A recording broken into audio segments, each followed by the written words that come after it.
જીવિત મતદારોને મૃત જાહેર કરાતા હોબાળો આંજણા અરવરનગરમાં એસઆરની કામગીરીને લઈને હલ્લાબોલ થયો છે।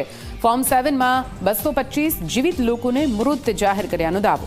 હાથમાં આધાર કાર્ડ અને દસ્તાવેજ લઈને રસ્તા પર ઉતર્યા લોકો 80% મતદારોને કાગળ પર મૃત જાહેર કર્યા હોવાનો દાવો। મતદારોએ પોલીસ સ્ટેશનમાં લેખિતમાં અરજી આપી છે। अभी जो ये इलेक्शन का सीआर का काम चल रहा है, इसके अंदर मेरे को मृत जाहिर किया है। 7 नंबर का फॉर्म भरकर कोई चीज़ का इसमें उसने वादा उठाया है तो कोई प्रूफ देना चाहिए।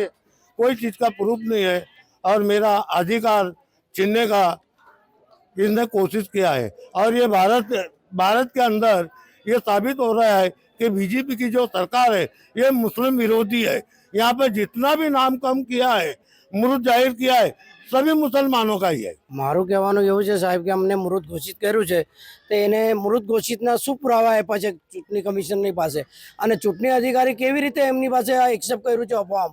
તો અમારું કહેવું છે કે આની સાથે ચૂંટણી અધિકારી પણ મળેલા છે એવું લાગે છે અમને। તો અમારી ન્યાયિક માંગણી છે કે આ બધા જેટલા ફોર્મ છે 7 નંબરના ભરેલા છે એ બધા રદ કરવામાં આવે અને જે લોકોનું નામ યાદીમાં છે એને ફરીથી પાછી યાદી તૈયાર કરવામાં આવે અને એને ઓકે કરવામાં આવે ફોર્મ। એ અમારી માંગણી છે।